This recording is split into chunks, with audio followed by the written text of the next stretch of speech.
Hello, welcome to my channel Diamond Super Study Classes. और जैसा कि आप लोग जानते होंगे कि थोड़ा सा इधर आप लोगों को वीडियो प्रोसेस देने का जो प्रोसेस था वो डिस्टर्ब हो गया था। मतलब आप लोगों को वीडियो मिल नहीं पा रहे थे, है ना। तो क्या था ना, थोड़ी सी समस्याएं आ गई थी। मतलब मेरी जो तबीयत थी वो ठीक नहीं थी ज़्यादा, तो इसलिए मैं वीडियो बना नहीं पा रहा था। लेकिन अब मेरा स्वास्थ्य एकदम सही हो गया है। अब आप लोगों को प्रॉपर वीडियो मिलेंगे। और थोड़ा समस्याएं ये हैं कि मतलब और जो दो लोग पढ़ा रहे थे उनको भी थोड़ी समस्याएं हैं, इसलिए उनके भी वीडियो नहीं मिल पा रहे हैं। लेकिन अब मैं ही कोशिश करूंगा कि वीडियो अपने ज़्यादा से ज़्यादा मैं ही दूं, और अब आप लोगों को प्रॉपर वीडियो मिलेंगे। तो आज मैं आप लोगों को, जैसा कि आप लोगों ने देख ही लिया होगा और समझ गए होंगे, आप लोगों को मैं आज एक्सप्लेनेशन जो क्लास 12th है उसमें जो पोएट्री सेक्शन से जो एक्सप्लेनेशन लिखना है आप लोगों को, तो मैं उसका आप लोगों को तरीका बताऊंगा कैसे आप लोगों को एक्सप्लेनेशन लिखना है। ओके, तो चलिए आइए हम लोग देखते हैं कि एक्सप्लेनेशन हम लोगों को कैसे लिखना है। और आप लोगों को एकदम सटीक तरीका हम बताएंगे आप लोगों को एक्सप्लेनेशन लिखने का, क्योंकि जो मेरा पोएट्री सेक्शन था उसमें मैंने पोएम आप लोगों को सारी पढ़ा दी है ना। बस आप लोगों को एक्सप्लेनेशन बताना है। सेंट्रल आइडिया मैंने एक बताया था और आपको और भी हम सेंट्रल आइडिया बता देंगे। ओके, तो चलिए आइए हम लोग देखते हैं कि एक्सप्लेनेशन आप लोगों को कैसे लिखना है। देखिए, एक्सप्लेनेशन, चलिए देखिए, explanation for stanza, explanation for stanza. Okay, तो आप लोगों को हम तरीका बताएंगे कि आप लोगों को कैसे एक्सप्लेनेशन लिखना है। चलिए देखिए, मान लीजिए जो हमारी पहली पोएम जो character of A happy life है, तो उसी में कि हम 4 लाइनें ले लेते हैं। मतलब कि जो पहला स्टांजा हमारा दिया गया है उसी से आप लोगों को इंडिकेट करके हम बताएंगे। ओके, तो चलिए देखिए, आप लोगों को जैसे बाय द वे मान लीजिए यहाँ पे आप लोगों को 4 लाइनें दे दी गई। ओके, और इसका बोला गया एक्सप्लेनेशन लिख के दिखाइए। ठीक है, तो हम क्या करेंगे, पहले हम लोगों को सबसे पहले आप लोग आंसर नंबर डालेंगे। उसके बाद आप लिखेंगे यहाँ पर क्या, हिंट। यहाँ पर क्या लिखेंगे, हिंट लिखेंगे। यहाँ पर हिंट लिखेंगे और उसके बाद आप लोगों को उसमें डाल देना है क्या चीज़, आप लोगों को यहाँ से लिखना है कि हाउ, जैसे मान लीजिए पहला ही हाउ हैप्पी है हमारा, how happy is he born not out, तो हम पहले जो होगा उसमें कि हम लाइन लेके और इस तरह आप लोगों को लिख देना है। फिर लास्ट में simple truth is utmost skill है, तो यहाँ पे हम लिख देंगे क्या, अटमोस्ट स्किल। ओके, आप लोगों को इतना काम पहले कर देना है। फिर उसके बाद आप लोगों को क्या करना है, यहाँ पे आप लोगों को रेफरेंस हेडिंग डालनी है। क्या डालनी है हेडिंग्स, रेफरेंस। यहाँ पे आप लोग रेफरेंस हेडिंग डालेंगे। और उसके बाद आप लोगों को रेफरेंस में लिखना क्या होता है, हिंदी में आप लोग सभी जानते होंगे कि संदर्भ होता है ना। तो आप लोगों को देखिए इसमें लिखना क्या होता है कि आप लोगों को जो पोएम दी गई है उसका नाम लिखना रहता है और जो पोएट है हमारे उसका नाम लिखना रहता है। ओके, तो देखिए हम यहाँ पर लिखेंगे क्या, these lines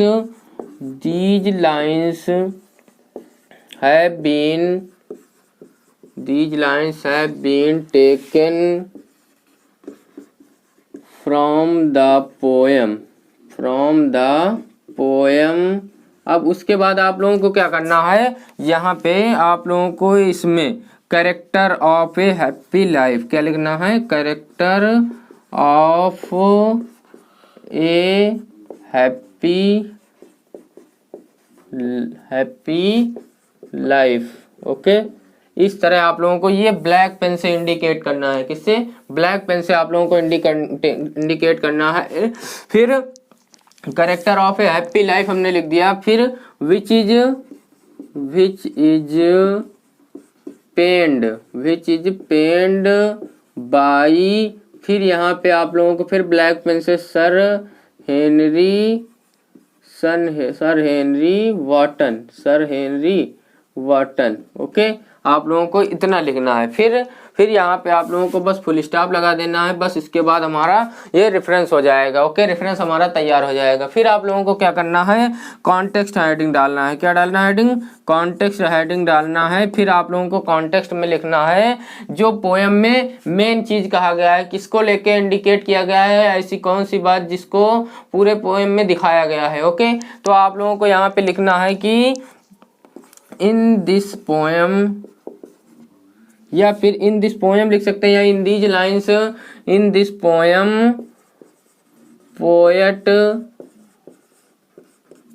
in this poem poet sir, यहाँ पे लिख दीजिए sir Henry Wotton, sir Henry Wotton says that, says that, says that की क्या, a happy man, says that a happy man, ठीक, a happy man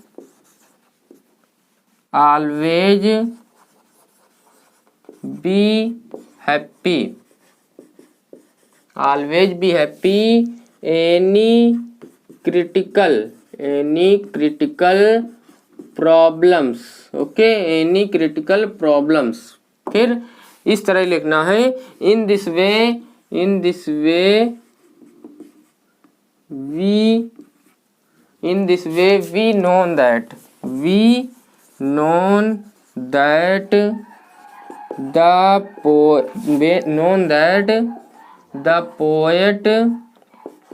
the poet says about or indicate a, यहाँ पे लिखना a happy man, ओके। बस आप लोगों को इतना कॉन्टेक्स्ट में लिख देना है, आया समझ में। फिर उसके बाद आप लोगों को क्या करना है, यहाँ पे एक्सप्लेनेशन हेडिंग डालना है, क्या करना है, एक्सप्लेनेशन हेडिंग डालना है, ठीक है। फिर उसके बाद आप लोगों को इसमें से जो पोएम जो 4 लाइन दी गई थी उन्हीं को आप लोगों को डिस्क्राइब करके लिखना है, ठीक।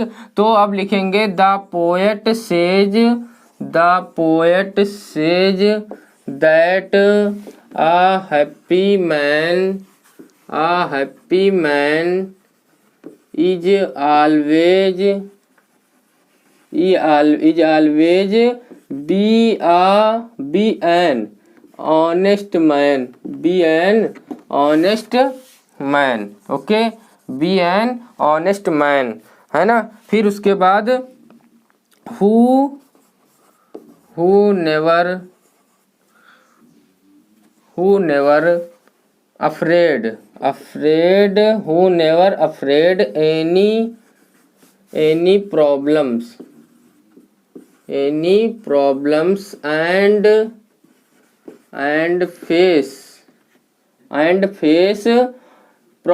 and face problems very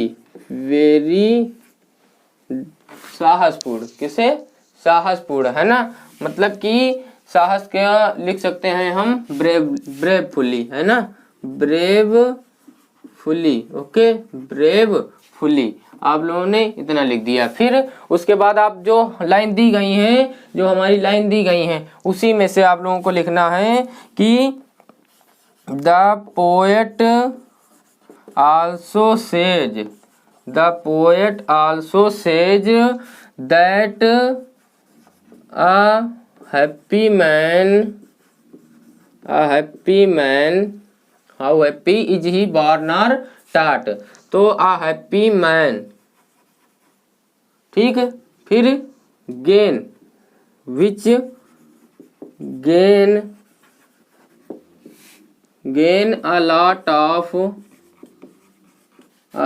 of जो हमारी लिखना है क्या, आप लोगों को gain a lot of how happy जी बॉर्न नॉट टाट, आप लोगों को जो लाइन दी गई है, ओके। तो लिखना है कि जिसने सीखा है, अ lot of gain a lot of क्या, एजुकेशन, या फिर एजुकेशन, ओके, एजुकेशन। फिर अथवा आर लर्न किससे, आप लोगों को लिखना है born, learn to born, okay, learn to born.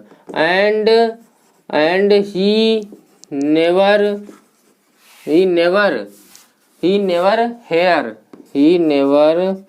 Hair any body anybody, फिर जो हमारी लाइन दी गई थी कि जो दूसरों की इच्छा के अनुसार कार्य नहीं करता है, तो जो never hear, who never hear करने की क्या होगी, डू, है ना, डूइंग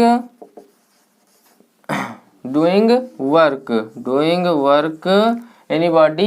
एनीबॉडी यहाँ पे आप लिख दीजिए, उसके बाद यहाँ पे लिख दीजिए विल, एनीबॉडी विल, जो दूसरे की इच्छा के अनुसार कार्य नहीं करता है। ओके, फिर उसके बाद आप लोगों को इसी में थोड़ा और जो 2 लाइनें दी गई हैं हमारी कि and simple truth is utmost skill, उसके पहले whose armour is his honest thought, तो यहाँ पे लिख देना है कि a happy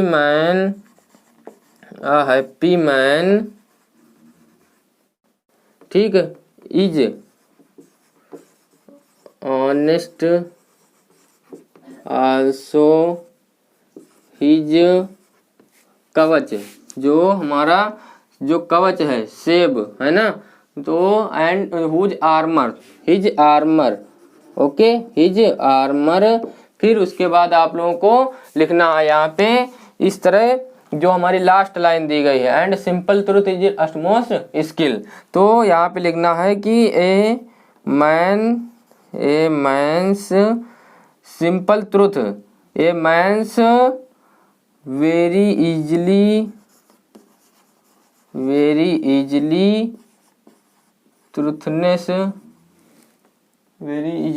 truthness,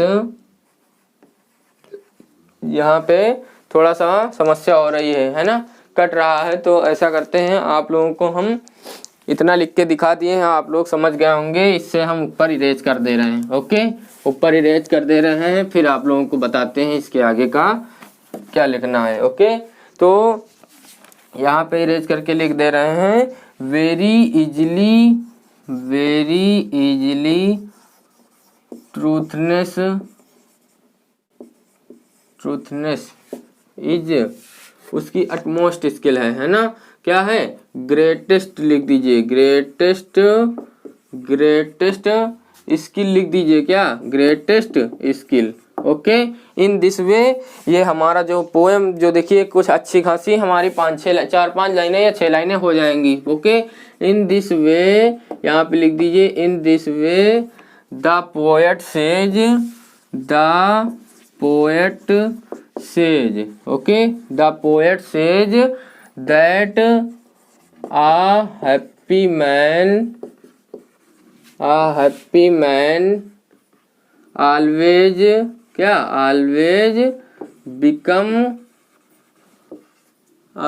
become very an honest man। Okay, बस आपका ये एक्सप्लेनेशन हो गया। फिर आप लोगों को देखिए, आप लोगों ने इतना कर दिया, उसके बाद आप लोगों को क्या करना है, यहाँ पे आप लोगों को डालना है हेडिंग एक लास्ट में, पोएटिक टैलेंट, क्या डालना है, पोएटिक टैलेंट डालना है। ओके, पोएटिक टैलेंट आप लोग हेडिंग डाल के लिख दीजिए। 2 पॉइंट आप लोगों को लिखना है यहाँ पे। पहला पॉइंट लिखना है द पोएट, जो मेन point, the poet says about to, किसके बारे में, आ हैप्पी मैन, यहाँ पे इंडिकेट करके, a happy man. Okay, a happy, यहाँ से रुकिए, ओके, यहाँ से लिखिए, to a happy man. Okay, a happy man. फिर आपने इतना लिख दिया। फिर आप लोगों को दूसरी लाइन लिखनी है। इसमें जो लाइन आई थी एक, whose armour is his honest thought, तो इसमें देखिए एक फिगर ऑफ स्पीच पाया जाता है। हमने फिगर ऑफ स्पीच आप लोगों को पढ़ाया है। ओके, तो यहाँ पे आप लोगों को लिखना है कि इन दिस लाइन, यहाँ पे लिखिए इस तरह, हुज आर्मर इज हिज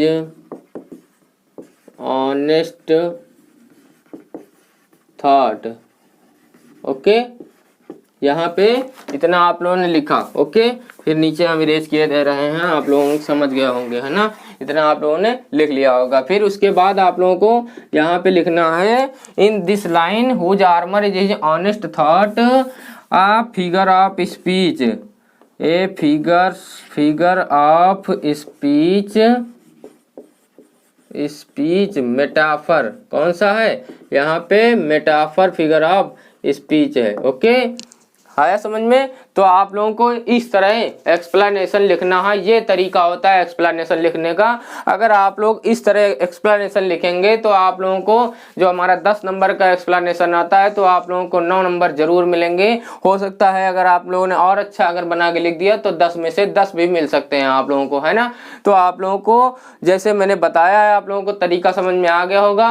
हो सकता है थोड़ा सा इसमें कुछ गड़बड़ी भी हो सकती है, लेकिन मैंने अपनी कोशिश की है ना। मैंने आप लोगों ने देखा होगा मैंने पूरा आप लोगों को लिख के बताया है ना। बाकी कोई समस्या होगी तो आप लोग कमेंट के माध्यम से मुझे बता सकते हैं, ठीक।